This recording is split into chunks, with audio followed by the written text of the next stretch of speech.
திராவிட முன்னேற்ற கழகம் 53 ஆண்டு காலம் நிறைவு செய்து 54வது ஆண்டு காலத்திலே அடியெடுத்து வைத்திருக்கின்றோம்.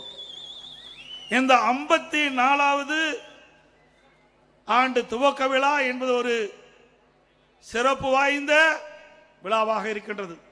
ஏனென்று சொன்னால் அடுத்த ஆண்டு நடைபெறுகின்ற 26ஆம் ஆண்டு நடைபெறுகின்ற சட்டமன்ற பொதுத் தேர்தலில் அனைத்து இந்திய அண்ணா திராவிட முன்னேற்ற கழகம் வெற்றி பெற்று ஆட்சி அமைக்கின்ற ஆண்டு.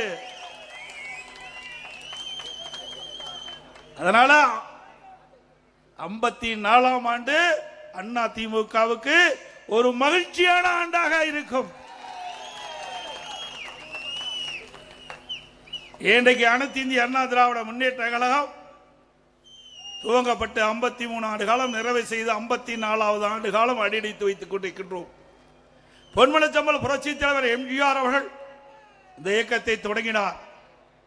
திராவிட முன்னேற்ற கழகத்திலிருந்து நம்முடைய பொன்மனச்சம்பல் புரட்சி தலைவர் எம்ஜிஆர் அவர்களை நீக்கிய போது 1972 அக்டோபர் 17ஆம் தேதி அண்ணா திமுகவை தொடங்கினார் நம்முடைய தலைவர் புரட்சி தலைவர் எம்ஜிஆர் அவர்கள். இன்றைக்கு திரு கருணாநிதி அவர்கள் பேர் அண்ணாவில் கண்ட கனவை மாறாக நடந்து கொண்ட காரணத்தினாலே பேர் அண்ணா கண்ட கனவை நனவாக்க வேண்டும் என்ற அடிப்படையிலே நம்முடைய தலைவர் புரட்சி தலைவர் எம்ஜிஆர் அவர்கள் இந்த அண்ணா திமுகவை தொடங்கினார். அவர் நீக்கப்பட்ட போது தமிழ்நாடு முழுவதும் போர்க்களமாக மாறியது.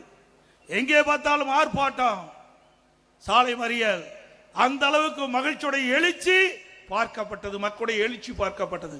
அப்படி தானாக எழுச்சி பெற்ற இயக்கம் அண்ணா திமுக இயக்கம். அதோடு பொன்மனச்சம்பல் புரட்சி தலைவர் எம்ஜிஆர் அவர்கள் 1972ஆம் ஆண்டு இந்த இயக்கத்தை தோற்றுவித்த பிறகு அவர் சட்டமன்றத்திலே பேசிக் கொண்டிருந்த பொழுது அவருடைய சட்டமன்ற மைக் துண்டிக்கப்பட்டது. அவர் மீது சட்டமன்றத்தில் வைக்கப்பட்டிருக்கின்ற அந்த பேப்பர் வெயிட் அவர் மீது வீசி எரிந்து தாக்கப்பட்டது. சட்டமன்றத்தில் வைக்கப்பட்ட புத்தகங்கள் அவர் மீது வீசி எறிந்து தாக்கப்பட்டது. அப்பொழுதும் பொன்மனச்சம்பல் புரட்சி தலைவர் எம்ஜிஆர் தன்னுடைய பேச்சை நிறுத்தவில்லை. அப்பொழுது குறிப்பிட்டார், சட்டமன்றம் செத்துவிட்டது. மீண்டும் இந்த ராமச்சந்திரன் சட்டமன்றத்திலே நுழைகின்ற பொழுது தமிழ்நாட்டு மக்களுடைய பேராதரவை பெற்று தமிழகத்துடைய முதலமைச்சராக நுழைவேன் என்று சபதம் ஏற்றார். அந்த சபதத்தின் அடிப்படையிலே மக்களை சந்தித்தார், வெற்றி பெற்றார். முதலமைச்சராக சட்டமன்றத்திலே நுழைந்த பெருமை நம்முடைய தலைவரை சாரும். அதே போல பேர் அண்ணாவிடத்திலே நம்முடைய இதயம் புரட்சி தலைவர் எம்ஜிஆர் அவர்கள் தேர்தல் நிதி கொடுப்பேன் என்று சொன்னபோது பேர் அண்ணா அவர்கள், நீங்கள் கொடுக்கின்ற சில லட்சம் பல லட்சம் போதாது, உங்களுடைய முகத்தை காட்டினால் போதும், பல லட்சம் வாக்குகள் கிடைக்கும் என்றார்.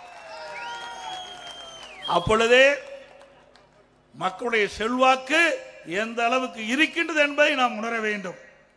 அவருடைய மறைவுக்கு பிறகு நம்முடைய இயக்கம் இரண்டாக பிளந்தது. ஒரு பக்கம் சேவல், ஒரு பக்கம் புறா. பிரிந்த இயக்கத்தை ஒன்றாக சேர்த்திய பெருமை நம்முடைய இதயம் புரட்சி தலைவர் அம்மாவை சாரும். இந்தியாவில் எத்தனையோ இயக்கம் இருந்தது. காங்கிரஸ் பிரிந்தது, ஒன்றா சேரல. கம்யூனிஸ்ட் பிரிஞ்சது, ஒன்றா சேரல. திமுக பிரிஞ்சது, ஒன்றாக சேரவில்லை. ஆனால் அனைத்து இந்திய அண்ணா திராவிட முன்னேற்ற கழகம் பிரிந்த இயக்கத்தை ஒன்றாக சேர்த்திய பெருமை மாண்பு இதயம் புரட்சி தலைவர் அம்மாவை சாரும். 1900 அப்பொழுது நம்முடைய இதயம் புரட்சி தலைவர் எம்ஜிஆர் அவர்கள் இதயம் புரட்சி தலைவி அம்மாவுக்கு கொள்கை பரப்பு செயலாளராக பொறுப்பை கொடுத்து தமிழ்நாடு முழுவதும் சூறாவளி சுற்றுப்பயணம் செய்து மக்களுடைய செல்வாக்கை பெற்ற தலைவி புரட்சி தலைவி அம்மா.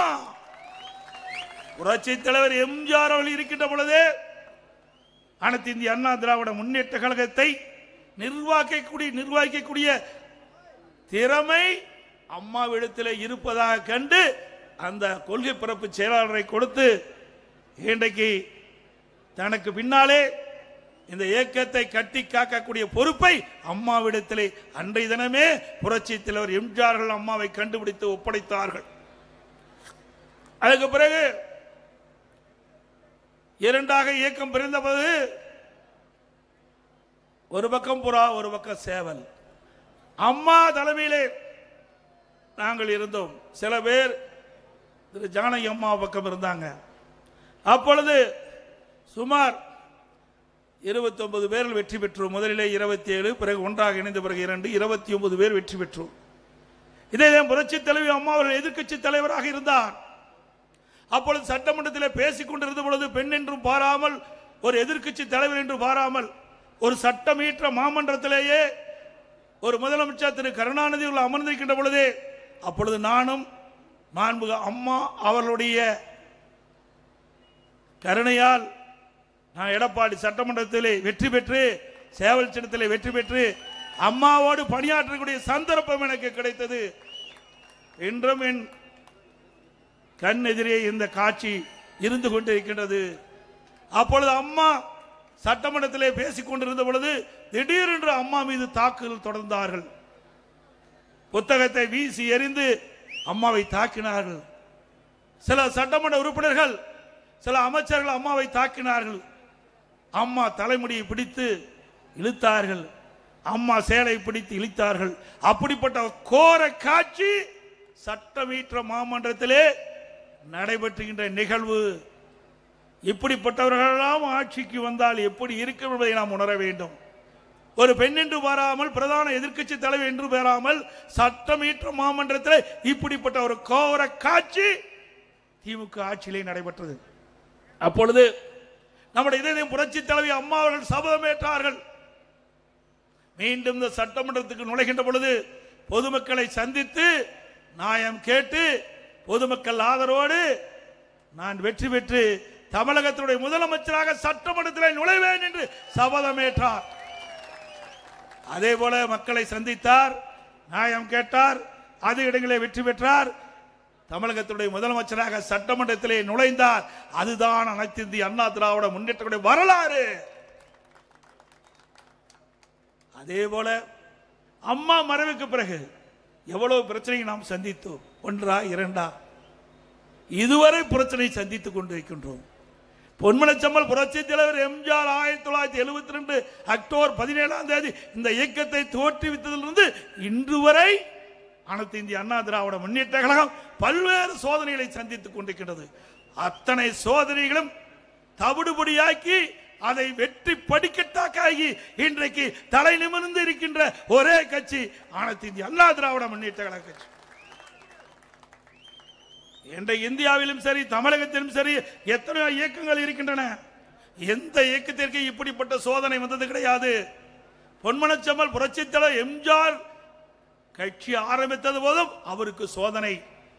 இதே புரட்சி தலைவி அம்மாவர்கள் புரட்சி தலைவர் மறைவுக்கு பிறகு அவர் தலைமை ஏற்று இந்த கட்சியை நடத்த போதும் அவருக்கு சோதனை. ஒருமுறை பாண்டிச்சேரி தேர்தலை முடித்துக் கொண்டு அவர்கள் காரிலே சென்னைக்கு திரும்பிக் கொண்டிருந்த பொழுது மீனம்பாக்கம் விமான நிலையத்திற்கு எதிரே ஒரு லாரி அம்மா கார் மீது மோதி கொலை முயற்சி செய்த முற்பட்டார்கள்.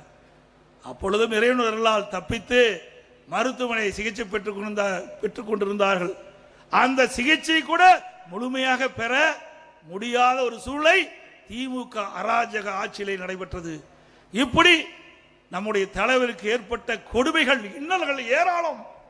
அதையெல்லாம் முறியடித்துத்தான் இன்றைக்கு அனைத்து இந்திய அண்ணா திராவிட முன்னேற்ற கழகம் மக்கள் சக்தி படைத்த, மக்கள் செல்வாக்கு படைத்த இயக்கமாக இன்று இருந்து கொண்டிருக்கின்றது. எத்தனை பேர் நம்ம இயக்கத்தை பற்றி விமர்சனம் செய்கின்றார்கள்? வேற எந்த இயக்கத்தையாவது விமர்சனம் செய்கின்றார்களா? கிராமத்திலே சொல்லுவார்கள், பழுத்த மரத்திலே தான் கல்லடி விழுகும் என்று. மக்கள் செல்வாக்கு படைத்த கட்சி மீதுதான் இன்றைக்கு பல்வேறு வகையிலே இன்றைக்கு அவதூறு பிரச்சாரங்களை செய்து வருகின்றார்கள். வேற எந்த கட்சி பற்றியும் யாரும் நினைப்பதில்லை. அனைத்து இந்திய அண்ணா திராவிட முன்னேற்ற கழகம் மக்கள் செல்வாக்கு மிக்க கட்சி. அதனால் நம் மீது அத்தனை பேரும் எரிந்து கொண்டு இருக்கின்றார்கள். அது மட்டுமல்ல, சிந்தித்து பார்க்க வேண்டும். அம்மா அவர்கள் மறைவுக்கு பிறகு நான் முதலமைச்சராக பொறுப்பேற்கின்ற பொழுது மேதகு ஆளுநர் அவர்கள் சட்டமன்றத்திலே பெரும்பான்மை நிரூபிக்க வேண்டும் என்று ஆணை பிறப்பித்து, அந்த ஆணையின்படி சட்டப்பேரவை தலைவர்கள் என்னிடத்திலே நீங்கள் சட்டமன்றத்திலே பெரும்பான்மை நிரூபிக்க வேண்டும் என்று கேட்டுக்கொண்டார். அதன்படி சட்டப்பேரவை தலைவருடைய அறிவிப்பு கிடங்க சட்டமன்றம் கூட்டப்பட்டது. சட்டமன்றத்திலே பெரும்பான்மை நிரூபிக்கின்ற பொழுது இன்றைய முதலமைச்சர் அன்றைக்கு எதிர்க்கட்சி தலைவராக இருந்தார். அப்பொழுது நடந்த சம்பவம் எல்லா தொலைக்காட்சியில் நீங்கள் பார்த்திருப்பீர்கள். எந்த மாநிலத்திலும் இல்லாத அளவிற்கு நான் பெரும்பான்மையை நிரூபிக்கின்ற அந்த காலகட்டத்தில் சட்டப்பேரவை தலைவரை அந்த புனித நாற்காலியிலிருந்து கீழே இழுத்து தள்ளி அவருடைய மைக்கை உடைக்கப்பட்டு அவருடைய மேஜைகள் உடைக்கப்பட்டு அந்த ஆசனத்திலே நாற்காலியிலே அமர்ந்து காட்சி அளித்தார்கள் திமுக கட்சியை சேர்ந்த சட்டமன்ற உறுப்பினர்கள். அது மட்டுமல்ல, நான் முதலமைச்சராக தேர்ந்தெடுத்து அவையிலே அமர்ந்திருக்கின்றேன். அமைச்சர் சகாக்கள் அமர்ந்திருக்கின்றார்கள். அவர் மேஜையின் மீது ஏறி நடனமாடினார்கள் திமுக சட்டமன்ற உறுப்பினர். இப்படி கேவலமான செயலில் ஈடுபட்ட கட்சி திமுக கட்சி என்பதை நாம் உணர வேண்டும். இவர்கள் எப்படி நாட்டு மக்களுக்கு நன்மை செய்வார்கள்? ஒரு சட்டமன்ற மாமன்றத்திலே இப்படிப்பட்ட கேவலமான முறையில் நடந்து கொண்ட கட்சி திமுக கட்சி. அதுக்கு பிறகு பெரும்பான்மை நிரூபிக்கப்பட்டது. அது தாக்கு பிடிக்க முடியாமல், அதை தாங்கிக் கொள்ள முடியாமல் திரு ஸ்டாலின் அவர்கள் வெளியிலே வந்து சட்டையை கிழித்துக் கொண்டு வெளியிலே வந்தார். சட்டை கிழித்துக் கொண்டு வந்தால் என்றால் என்ன என்று பொருள் உங்களுக்கே தெரியும். சட்டை யார் கிழித்துக் கொள்வார்? அதுதான். அதேபோல் 2026 சட்டமன்ற தேர்தலும் அண்ணா திமுக பெரும்பான்மையான இடங்களிலே வெற்றி பெற்று ஆட்சி அமைக்கும். அதே நிலையிலே தான் ஸ்டாலின் இருப்பார். ஸ்டாலின் அவர்களே, அண்ணா திமுக தாக்க தாக்க அண்ணா திமுக வளர்ந்து கொண்டுதான் இருக்கும்.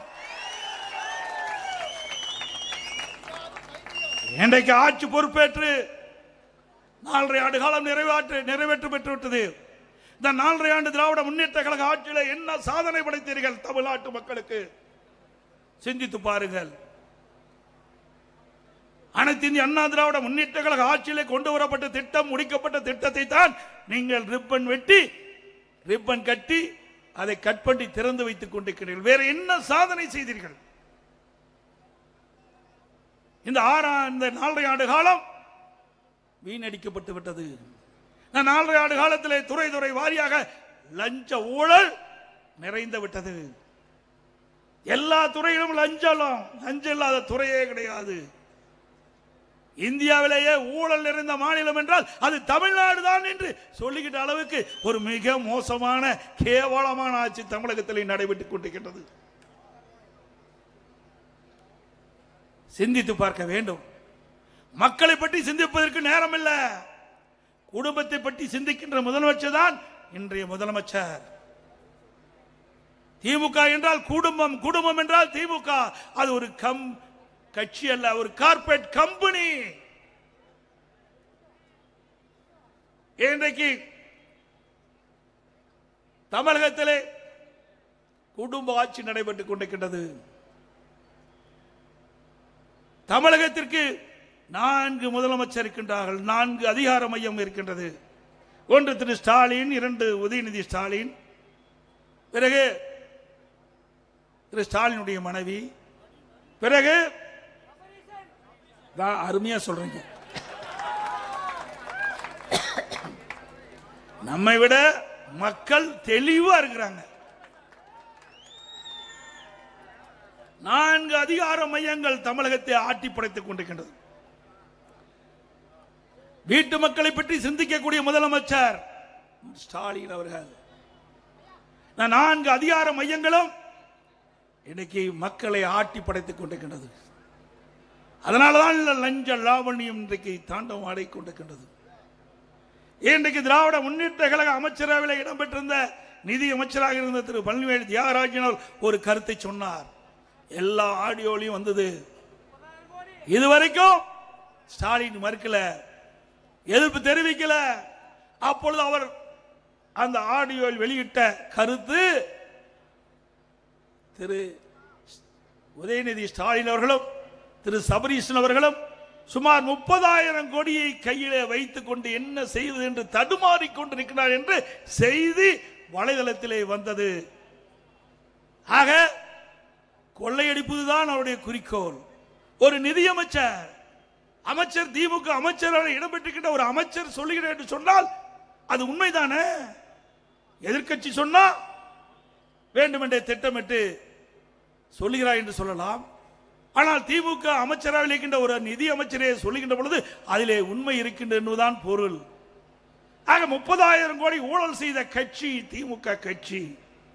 அதை வைத்துக் கொண்டுதான் வருகின்ற தேர்தலிலே வாக்குக்கு பல ஆயிரத்தை கொடுத்து வாக்குகளை பெற்றுள்ளலாம் என்று எண்ணிக்கொண்டிருக்கின்றார் திரு ஸ்டாலின் அவர்களே. தமிழ்நாட்டு மக்களை பொறுத்த வரைக்கும் விழிப்புணர்வு உள்ள மக்கள், அறிவு கூர்மை உள்ள மக்கள், யார் ஆட்சிக்கு வர வேண்டும் யார் வரக்கூடாது என்று தீர்மானிக்கக்கூடிய சக்தி படைத்த மக்கள். கொள்ளையடிக்கின்ற கட்சி தேவையா? சொல்லுங்க. கொள்ளையடிக்கின்ற கட்சி ஆட்சியில் இருக்க வேணுமா?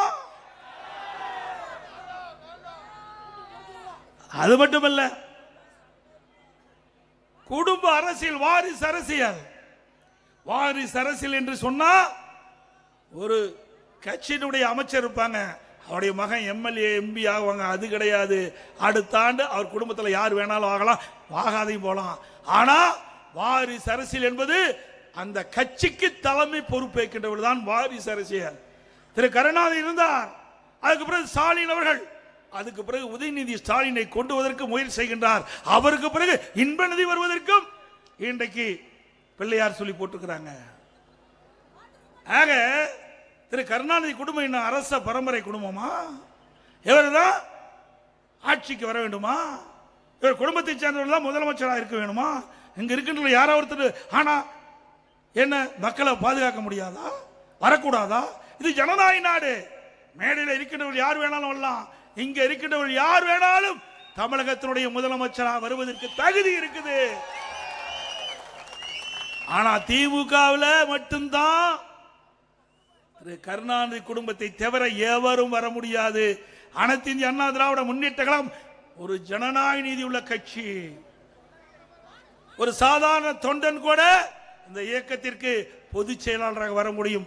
சாதாரண தொண்டன் கூட எம்எல்ஏ ஆக முடியும், எம்பி ஆக முடியும், அமைச்சர் ஆக முடியும், ஏன் முதலமைச்சரே ஆக முடியும். அண்ணா திமுகவில் மட்டும்தான், வேற எந்த கட்சியிலும் ஆக முடியாது. அப்படி பொன்மனச்சம்பல் புரட்சி தலைவர் எம்ஜிஆர், புரட்சி தலைவி அம்மா இருவரும் தலைவர்கள் நம்மை வளர்த்து ஆளாக்கியிருக்கின்றார்கள். அப்படி உயிரோட்டம் உள்ள கட்சி அனைத்து இந்திய அண்ணா திராவிட முன்னேற்ற கழக கட்சி. இந்த இயக்கத்தை எந்த கொம்பனாலும் அசைக்கவோ ஆட்டவோ முடியாது. எப்படி காற்றை தடை போட முடியாதோ அப்படி அனைத்து இந்திய அண்ணா திராவிட முன்னேற்ற கழகத்தை எவராலும் தடுத்து நிறுத்த முடியாது. அது மட்டுமல்ல,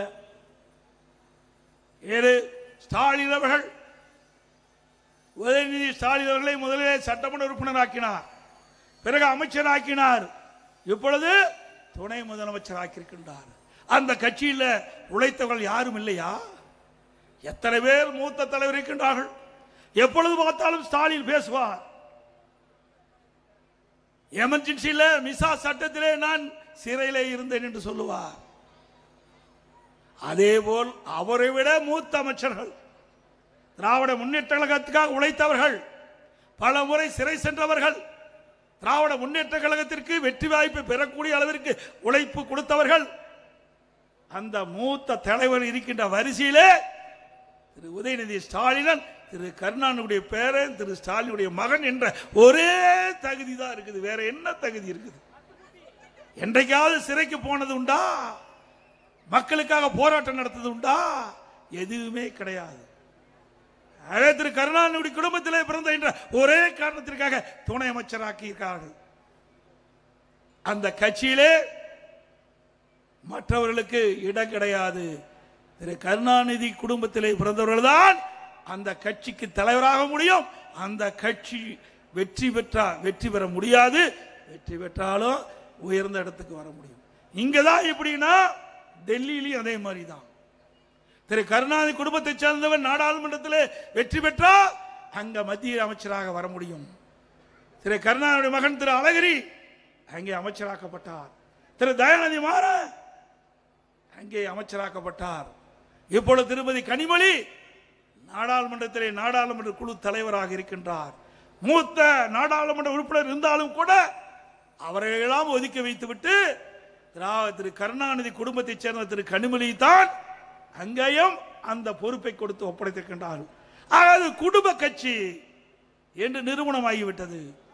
அனைத்து இந்திய அண்ணா திராவிட முன்னேற்ற கழகத்தை பொறுத்த வரைக்கும் இன்றைக்கு ஏழை எளிய ஒடுக்கப்பட்ட நசுக்கப்பட்ட கடை கோட்டளிக்கின்ற மக்களுக்கு என்ன திட்டங்கள் வேணுமோ அதை நிறைவேற்றுகின்ற கட்சி ஆட்சி அதிமுக. அதனாலதான் அதிமுகவை எவராலையும் எதுவும் செய்ய முடியல. இன்றைக்கு ஸ்டாலின் அவர்கள் எவ்வளவோ அவதாரத்தை எடுத்து பார்த்தார். நான் முதலமைச்சராக பொறுப்பேற்றது இன்று வரை எவ்வளவோ சூழ்ச்சி செய்து பார்த்தார். அத்தனை சூழ்ச்சியும் இங்க இருக்கின்ற கழக நிர்வாகிகள் தொண்டர் பொதுமக்களோடு சுக்கு நூறாக்கி தூள் தூளாக்கி அதிமுக பலம் பொருந்திய கட்சி என்று நாம் வைத்துக் கொண்டிருக்கின்றோம். எத்தனை எட்டப்பர்கள் துரோகிகள் இந்த இயக்கத்திலே நம்ம வீழ்த்த நம்மோடு இருந்து நம்மை வீழ்த்த முற்பட்டார்கள். அத்தனை பேரையும் நாம் வீழ்த்தி அதிமுக தலை நிமிர்ந்து நிற்கின்றது. இன்றைக்கு திரு ஸ்டாலின் அவர்கள் ஆட்சியிலே எவ்வளவு கொடுமைகள் நிகழ்ந்துள்ளது என்பதை எண்ணி பார்க்க வேண்டும். இன்றைக்கு சட்ட ஒழுங்கு சந்திச்சு இருக்கின்றது.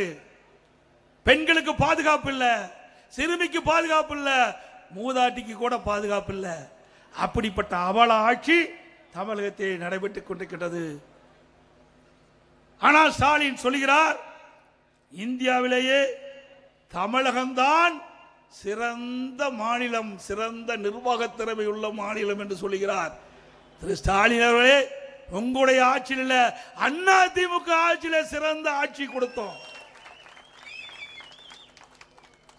உங்களுடைய ஆட்சியில் இந்த ஒரு 4-5 நாட்களுக்கு முன்பு கோவையிலே நடந்த ஒரு மிக மோசமான கொடுமையான நிகழ்வு. ஒரு கல்லூரி மாணவியும் ஒரு ஆண் நண்பரும் ஒரு காரிலே பேசிக் கொண்டிருந்த பொழுது போதை ஆசாமிகள் அந்த ஆண் நண்பரை அடித்து கீழே தள்ளிவிட்டு காரிலே இருந்த அந்த மாணவியை கடத்தி சென்று ஒரு புதருக்குள் மாறி மாறி வன்கொடுமை செய்த, பாலியல் வன்கொடுமை செய்த செய்தி ஊடகத்திலும் பத்திரிகையிலும் வந்தது. இப்படிப்பட்ட ஒரு மோசமான ஆட்சி தமிழகத்திலே நடைபெற்றுக் கொண்டிருக்கின்றது. இன்றைக்கு திமுக இருக்கின்ற திரு RS பாரதி ஒரு கருத்தை சொல்லியிருக்கின்றார். மாலை மலரிலே பார்த்தேன், மாலை முரசல் படித்தலே பார்த்தேன். இன்றைக்கு எதிர்க்கட்சி தலைவர் எடப்பாடி பழனிசாமி திட்டமிட்டு தவறான செய்தியை பரப்பி வருகிறார் என்று குறிப்பிடுகிறார். அது மட்டுமல்ல, அயோக்கியத்தனமான வார்த்தையை பேசுறான்னு சொல்றார். திரு RS பாரதி அவர்களே, உங்களுக்கு வயது முதிர்ந்து விட்டது, புத்தி சரியாக இல்லை என்றுதான் கருதுகிறேன். திராவிட முன்னேற்ற கழகம் ஆட்சி பொறுப்பேற்ற பிறகு எத்தனை பாலியல் வன்கொடுமைகள் நடைபெற்றது என்ற செய்தியை உங்களுடைய அமைச்சரே தூத்துக்குடியிலே பேசியிருக்கின்றார். கொஞ்சம் நஞ்சமல்ல, அவ்வளவு வன்கொடுமைகள் நடந்திருக்கின்றன. இதை புள்ளி விவரத்தோடு நாங்கள் குறிப்பிடுகிறோம்.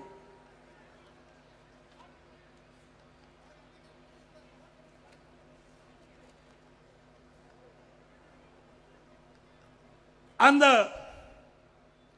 பாலியல் வன்கொடுமைக்கு ஆளானவர்களுக்கு போக்சோ சட்டத்தில் பாதிக்கப்பட்டவர்களுக்கு 104 கோடி நிவாரணம் வழங்கப்பட்டதாக பெருமையாக சொல்கின்றார் அமைச்சர் அவர்களே.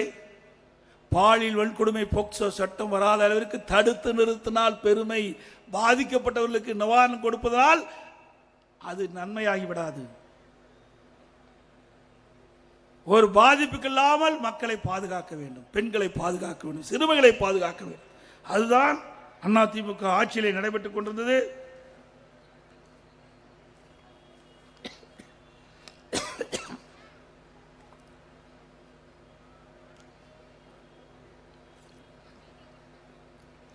சமூகத்துறை அமைச்சர் அவர்கள் அந்த கருத்தை சொல்லியிருக்கின்றார். 6999 சிறுமிகள் பாலியல் வன்கொடுமைக்கு ஆளாக்கியுள்ளார். அதற்கு 104 கோடி ரூபாய் நிவாரணம் கொடுக்கப்பட்டது என்று சொல்லியிருக்கிறார்.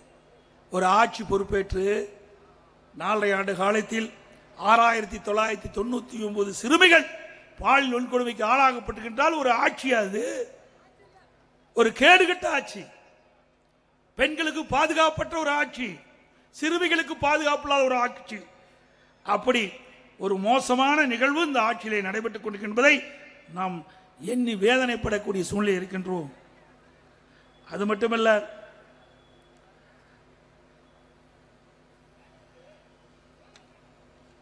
இன்றைக்கு தமிழகத்தில் போதைப் பொருள் விற்பனை சர்வதாரணமாக நடக்குது. உங்களுக்கு எல்லாம் தெரியும், கிராமத்திலிருந்து நகரம் வரை போதைப் பொருள் விற்பனை இல்லாத இடமே இல்லை, கஞ்சா இல்லாத இடமே இல்லை. எங்க பார்த்தாலும் கொலை, கொள்ளை, திருட்டு, வழிப்பறிவு, பாலியல் வன்கொடுமை நடப்பது என்று சொன்னால் அதற்கு இந்த கஞ்சா போதை ஆசாமிகளால் தான் நடக்குது. இதை கட்டுப்படுத்த வேண்டும் என்று நான் பல முறை சட்டமன்றத்திலே பிரதான எதிர்க்கட்சி என்ற முறையிலே நான் குரல் கொடுத்தேன். ஆனால் இன்றைய முதலமைச்சர் அதுக்கெல்லாம் கவனம் செலுத்தவில்லை. இன்றைக்கு தமிழ்நாடு முழுவதும் அன்றாட செய்திகள், ஊடகத்திலும் பத்திரிகையிலும் வருகின்ற செய்தி, இத்தனை கிலோ, இத்தனை டன் கஞ்சா கைப்பற்றப்பட்டது என்ற செய்தி தான் வந்து கொண்டு இருக்கின்றது. இன்றைக்கு தமிழகத்திலே போதைப் பொருள் நிறைந்த மாநிலமாக இன்றைக்கு திராவிட முன்னேற்ற கழகத்திலே உருவாகிவிட்டது. இப்படிப்பட்ட ஒரு மோசமான ஆட்சி, இந்த போதைப் பொருள் ஆசாமியால் தான் இவ்வளவு கொடூர நிகழ்வுகள் தமிழகத்திலே நடந்து கொண்டிருக்கின்றன. அதை தடுப்பதற்கு திராணியற்ற முதலமைச்சர், காவல்துறையை வைத்துக் கொண்டிருக்கின்ற முதலமைச்சர் ஒரு கடுமையான நடவடிக்கை எடுக்கப்பட்டிருக்க வேண்டும். ஒரு பிரதான எதிர்க்கட்சி சொல்லுகின்ற பொழுது அந்த கருத்தை உள்வாங்கி இதை எப்படி தடுத்து நிறுத்துவது, அதற்கு என்ன உண்டான நடவடிக்கை எடுக்குது என்று ஒரு நடவடிக்கை எடுக்கப்பட்டிருந்தால் ஒரு சிறந்த முதலமைச்சர்.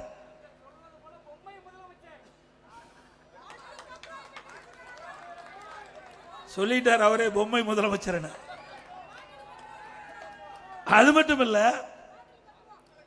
அப்போ ஒரு டிஜிபி இருந்தார், அந்த கஞ்சாவை ஒழிப்பேன் என்று 2.0, 3.0, 4.0 ஓ போட்டு ரிட்டையர் ஆகி போயிட்டார்.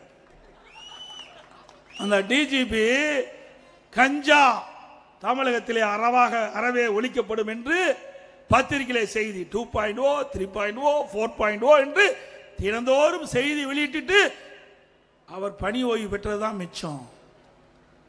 அது மட்டுமல்ல, இன்றைய தினம் சிந்தித்து பார்க்க வேண்டும். இன்றைக்கு தமிழகத்தில் பொறுப்பு டிஜிபி இருக்கிறாங்க. நிரந்தர டிஜிபி இருந்தாவே தமிழகத்தில் சட்ட ஒழுங்கு சந்திச்சிட்டு இருக்குது. இன்றைக்கு ஒரு டிஜிபி ஓய்வு பெறுவது சொன்னால், ஓய்வு பெறுவதற்கு 3 மாதத்திற்கு முன்பாகவே தமிழ்நாடு அரசு அந்த டிஜிபி யாரெல்லாம் தகுதியார்களோ அந்த பட்டியலை தயாரித்து மத்தியில் இருக்கின்ற யூபிஎஸ்சி, அதாவது மத்திய பணியாளர் தேர்வாணையத்துக்கு அனுப்ப வேணும். அனுப்பவே இல்லை. சட்டத்தை மதிக்கிறது கிடையாது. தனக்கு வேண்டியப்பட்டவர்கள் டிஜிபி ஆக வேண்டும். அதற்காக திராவிட முன்னேற்ற கழக அரசு, திரு ஸ்டாலின் மாடல் அரசு இந்த டிஜிபி ஓய்வு பெறுகின்ற பொழுது 3 மாதத்துக்கு முன்பாக மத்தியில் இருக்கின்ற யூபிஎஸ்சிக்கு அனுப்பல பட்டியல. பிறகு நீதிமன்றம் வரை சென்ற பிறகு ஒரு பட்டியல் அனுப்புறாங்க, யூபிஎஸ்சிக்கு அனுப்புறாங்க. அந்த பட்டியலில் அப்பொழுதும் காலதாமமாகுது. உச்ச நீதிமன்றத்தில் வழக்கு வருது. உச்ச நீதிமன்றம் உடனடியாக தமிழ்நாடு அரசு நிரந்தர டிஜிபி நியமிக்க வேண்டும் என்று தீர்ப்பளிக்கிறது. அந்த தீர்ப்பின் அடிப்படையில் செயல்படுறாங்க மத்திய தேர்வு பணியாளர் தேர்வாணையம். 3 பேர் கொண்ட ஒரு பட்டியலை மாநில அரசுக்கு அனுப்புறாங்க. அதை அனுப்பி கிடப்பில் போட்டாங்க. மீண்டும் ஒரு பொதுநல வழக்கு உச்ச நீதிமன்றத்தில் போடுறாங்க. இன்றைக்கு உச்ச நீதிமன்றம் 3 வாரத்தில் பதில் கொடுக்க வேண்டும் சொல்றாங்க. ஒரு அரசாங்கம் ஒரு டிஜிபி கூட நியமிக்க முடியவில்லை என்று சொன்னால் இது அரசாங்கமா? கேவலமான அரசாங்கம். தனக்கு யார் வேண்டிப்பட்டவர்கள் என்பதை வேண்டிப்பட்டவர்கள் வர வேண்டும் என்பதற்காக ஒரு தகுதியான மூத்த டிஜிபிகளை நியமிக்க இந்த அரசு தயங்குகிறது. வெட்கக்கேடானது. ஒரு அரசாங்கம் சிறப்பாக செயல்பட வேண்டும் என்று சொன்னால் அந்தந்த டிபார்ட்மெண்ட்ல இருக்கின்ற அதிகாரிகள் முறையாக தேர்வு செஞ்சு நியமிக்கப்பட வேண்டும். ஒரு டிஜிபி என்பது சாதாரண விஷயம் அல்ல. சட்டத்தை பாதுகாக்கக்கூடிய பொறுப்பில் இருக்கின்றவர்கள். அப்படிப்பட்ட உயர்ந்த பதவிக்கு குறித்த நேரத்தில் அந்த பணி நிரப்பப்பட வேண்டும். ஆனால் இதுவரை நிரப்பவில்லை. உச்ச நீதிமன்றம் வரை போய் உச்ச நீதிமன்றம் ஆணை பிறப்பிக்கின்றது. இதுவரை நியமிக்கப்பதா அரசாங்கம். இந்த அரசாங்கம் திரு ஸ்டாலின் அவர்களே, ஒரு திறமையற்ற முதலமைச்சர், பொம்மை முதலமைச்சர் என்று நீங்கள் நிரூபித்து காட்டிக் கொண்டிருக்கின்றீர்கள். அப்புறம் இங்க அருமைச்சாக சொன்ன 10 ரூபாய்,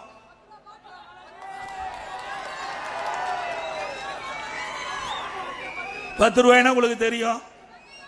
பல கூட்டத்திலையும் பேசணும். இந்த ₹10 பாட்டு பாடும்போது என்ன நடந்ததுன்னு உங்களுக்கு தெரியும். யார் பாட்டு பாடினா யார் நடந்ததுன்னு உங்களுக்கு தெரியும். அது என்ன நீங்களே புரிஞ்சுக்கீங்க. ஆக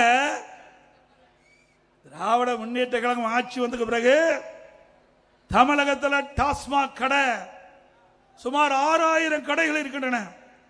பெரும்பாலான கடையில் இருக்கிற அந்த பார்லாம் திமுக கட்சி சேர்ந்தவர்கள் எடுத்துக்கிட்டாங்க. அந்த பார்ல இன்றைக்கு முறைகேடாக மதுபானங்கள் விற்கப்பட்டது. அது ஒரு புறம். அந்தந்த டாஸ்மாக் கடையில் அந்த டாஸ்மாக் கடைக்கு சென்று யாராவது அந்த கடையில் மது பாட்டில் வாங்கினா ₹10 அதிகமாக கொடுத்தா தான் அந்த பாட்டில் கொடுப்பாங்க. ஒரு நாளைக்கு 1.5 கோடி பாட்டில் விற்குது. ஒரு பாட்டிலுக்கு ₹10 ஒரு நாளைக்கு 15 கோடி வருது. ஒரு நாளைக்கு 15 கோடி டாஸ்மாக் கடையிலிருந்து வருது. நாம யாரும் போகாதீங்கப்பா, நம்ம ஆளுங்க டாஸ்மாக் கடைக்கு போகாதீங்க, வேண்டாம், தப்பு. நம்மளால போக மாட்டாங்க. திமுக காரன் அங்கேயே தான் குடியிருக்கிறான். அவங்ககிட்ட தான் இந்த காசையே புடுங்குறான். யாரு? திமுக காரன்கிட்டயே காசை புடுங்குற கட்சி திமுக கட்சி. ஒரு நாளைக்கு 1.5 கோடி பாட்டில். அந்த ஒரு பாட்டிலுக்கு ₹10 1.5 கோடி ரூபாய் டாஸ்மாக் கடையிலிருந்து மட்டும் திமுக மேலிடத்துக்கு சென்று கொண்டிருப்பதாக தகவல்.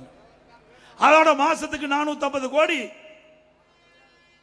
கிட்டத்தட்ட வருஷத்துக்கு 5400 கோடி. அப்படி 4.5 ஆண்டுல சுமார் 24,000 கோடி இந்த டாஸ்மாக் கடையில் ஒரு பாட்டிலுக்கு ₹10 வாங்கினது மட்டும் கொள்ளையடித்த அரசாங்கம் ஸ்டாலின் தலைமையில் இருக்கின்ற அரசாங்கம். நினைச்சு பாருங்க. அதுக்கு பிறகு அந்த பார்ல விற்கிறது அது தனி. அது தனியா வாங்கி கள்ள நிதியில் விற்கிறாங்க, பார்ல விற்கிறாங்க. இது ஒரு வருமானம். ஆக இந்த டாஸ்மாக் நிறுவனத்தின் மூலமாக கடையிலிருந்தும் சரி, பாட்டிலுக்கு ₹10 வாங்கலும் சரி, அதோட பார்ல இருந்தும் சரி, சுமார் 50,000 கோடி கொள்ளையடித்த கட்சி திமுக கட்சி, திமுக அரசாங்கம். அதனாலதான் இன்னைக்கு ஈடி டாஸ்மாக் நிறுவனத்தில் பூந்து அதில் 1000 கோடி முறைகேடு நடைபெற்றதாக கண்டுபிடிச்சாங்க. திமுக ஏதோ பேசி சமாளித்துட்டு இருக்கிறாங்க. விரைவில் உண்மை வெளிவரும். மீண்டும் அதிமுக ஆட்சி அமைந்தவுடன் இதை முழுமையாக விசாரிக்கப்படும். சட்ட நிதியாக யார் தவறு செய்யலோ அவர் மீது உரிய நடவடிக்கை எடுக்கப்படும். இதுதான் எப்படின்னா, மின்சாரத்துறையில் டிரான்ஸ்பாரம் அதில் கொள்முதல் செய்யறாங்க. அதுக்கு டெண்டர் விட்டாங்க. அந்த டெண்டர் சுமார் 32 டெண்டர் என்று நான் நினைக்கிறேன். 32 டெண்டரும் ஒரே ரேட். அதாவது ஒரு டிரான்ஸ்பாரத்துக்கு 5000, ஒரு உதாரணத்துக்கு சொல்றேன், ஒரு 5500 ரூபாய்னா 32 டெண்டரும் 5500 ரூபாய். எங்கேயாவது இப்படிப்பட்ட அதிசயம் உண்டா? நினைச்சு பாருங்க எப்படி எல்லாம் கொள்ளையடிக்கிறாங்க. எதுக்கும் அஞ்சல, எதுக்கும் பயம் இல்ல, சட்டத்துக்கும் பயம் இல்ல, மக்களிடத்திலையும் பயம் இல்ல. எதுல எப்படி கொள்ளையடிக்க வேணுமோ அதையெல்லாம் கொள்ளையடிக்கின்ற கைதேர்ந்த கட்சி திமுக கட்சி, திமுக அரசாங்கம். இப்ப நீதிமன்றத்தில் இருக்குது. சிந்திச்சு பாருங்க, மக்களுடைய பணம் எப்படியெல்லாம் அந்த திமுக குடும்பத்துக்கு போய்கொண்டிருந்ததை நாம் எண்ணி பார்க்க வேண்டும். அதோட நம்முடைய இது பேரூராட்சி, நகராட்சி, மாநகராட்சியில் வரி வசூல் பண்ணுவாங்க, கிராமத்திலையும் வரி வசூல் பண்ணுவாங்க. திமுக ஆட்சிக்கு பிறகு வீட்டுக்கு 100% வரி உயர்த்திட்டாங்க, கடைக்கு 150% வரி உயர்த்திட்டாங்க. இந்த வரி உயர்வினால் மக்களுக்கு தேவையான அடிப்படை வசதி செய்து கொடுப்பதுதான் இந்த வரி போட்டாங்க. இந்த வரியிலையும் ஊழல் செய்த கட்சி திமுக கட்சி. நீங்க மதுரை மாநகராட்சியில் 200 கோடி இந்த வரி வருவாயிலிருந்து ஊழல் செஞ்சிருக்கிறாங்க. எப்படி வருவாய்? ஆட்டுக்கு மாட்டுக்கு வரி போட்டாங்க, பன்னிக்கு வரி போட்டாங்க. அந்த பன்னிக்கு போட்ட வரியில் கூட ஊழல் செய்த கட்சி, வெட்கமில்லாத ஆண்டு கொண்டிருக்கிற கட்சி திமுக கட்சி. சிந்திச்சு பாருங்க, யாரு? திமுக ஆட்சி, திமுக மேயர், திமுகவே ஊழலை கண்டுபிடிச்சிருக்குது. நாம சொல்லல, திமுக அரசாங்கமே ஊழல் கண்டுபிடித்து வெளியிலே வெளியிடப்பட்டதுதான் நான் சொல்றேன்.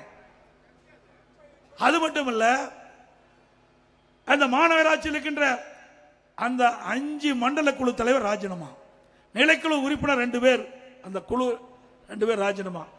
அந்த மேயர் இப்ப ராஜினாமா செஞ்சிட்டாங்க. இன்ன வரைக்கும் மேயரை எடுக்க முடியல, தேர்ந்தெடுக்க முடியல. உள்கட்சி பூசல், எல்லாம் பங்கு பிரிக்கிறதுல பிரச்சனை. அங்க இருக்கிற கவுன்சிலுக்குள்ள, திமுக கவுன்சிலுக்குள்ள இன்னைக்கு போராட்டம், யாருக்கு எவ்வளவு பங்கு பிரிக்க வேண்டும் என்று போராட்டம் நடந்துட்டு. இன்னும் அந்த மேயர் ராஜினாமா செஞ்ச பிறகு மதுரையிலே மேயர் தேர்தல் நடத்த முடியல. மேயருடைய கணவர் இன்றைக்கு சிறையில் இருக்கின்றார். இப்படிப்பட்ட கொடுமையான ஆட்சி, ஊழல் ஆட்சி திமுக ஆட்சி. இது திமுகவுக்கு இது ஒரு சான்று. நாம சொல்லல, எதிர்கட்சி சொல்லல, திமுக ஆளுகின்ற அரசாங்கம் அதை கண்டுபிடிச்சு இதனைக்கு வெளியிட்டிருக்குது. இங்கதான் எப்படின்னா, திண்டுக்கல் மாநகராட்சியில் 4.5 கோடி ஊழல். சேலத்தில் எவ்வளவு ஊழல் நடந்திருக்குன்னு தெரியல. நம்ம ஆட்சிக்கு வந்து வருதுதான் அதையும் கண்டுபிடிக்க வேணும். அதே போல காஞ்சிபுரத்தில் அங்கேயும் இப்படித்தான் பங்கு பிரித்தல் ஊழல். கோவையிலையும் அதே மாதிரி, திருநெல்வேலியிலையும் அதே மாதிரி. இந்த மாநகராட்சியெல்லாம் பங்கு பிரிப்பில் ஏற்பட்ட பிரச்சனை அங்கங்க பத்திரிகையில் செய்தி வந்திருக்குது. இப்படிப்பட்ட ஊழல் ஆட்சி தான் திமுக ஆட்சி என்பதை மக்கள் புரிந்து கொள்ள வேண்டும். இன்றைக்கு திராவிட முன்னேற்ற கழகத்தில் உள்ளாட்சியில் பணி நியமனம் எல்லா பத்திரிகைகளும் உங்களுக்கு பார்த்துருப்பீங்க. பாரு, அருமையா சொல்றாரு. அப்ப நீயே வந்து பேசலாம் எனக்கு பதிலா. இதையெல்லாம் மக்களிடத்தில் சொல்ல வேணும். கிராமம் பூரா, நகரம் பூரா, வீதி வீதியா இந்த ஊழல் பிரச்சனையை எடுத்து சொல்ல வேணும். கிட்டத்தட்ட 800 கோடி ஊழல், 888 கோடி ஊழல் கண்டுபிடிச்சிருக்கிறாங்க. இந்த பதவி கொடுப்பதற்கு, பணி ஆணை வழங்குவதற்கு உள்ளாட்சி அமைச்சர் திரு நேரு அவர்கள் 888 கோடி ஊழல் நடைபெற்றதாக பத்திரிகையிலே வலைதளம் செய்தி வந்திருக்குது. இது இன்ன வரைக்கும் மறுக்கல. அந்த அமைச்சர் அங்க டெல்டா மாவட்டத்தில் பொறுப்பா இருக்கிறார். அங்க பேசுறார், ஒரு நிகழ்ச்சியில், திமுக நிகழ்ச்சியில் பேசுறார். என்னைத்தான் குற்றம் சுமத்திட்டு இருக்கிறாங்க அப்படின்னு. ஆமா, தவறு செஞ்சா குற்றம் சுமத்த தான் செய்வாங்க. நீ நிரபராதி நியமிங்க. ஏன் எங்க மேல வழக்கு போடல? எங்க மேல வழக்கு போட்டா எவ்வளவு சிரிப்பு, எவ்வளவு ஆனந்தம், எவ்வளவு பேச்சு. எடப்பாடி பழனிசாமி நெடுஞ்சாலை துறையிலே 4800 கோடி ஊழல் போட்டீங்கல்ல, நான் நீதிமன்றத்துக்கு போய் நிரபராதி என்று நிரூபித்து வந்து மக்கள் முன்னிக்கிறேன். அந்த தெம்பு திராணி உங்களிடத்தில் இருக்குதா?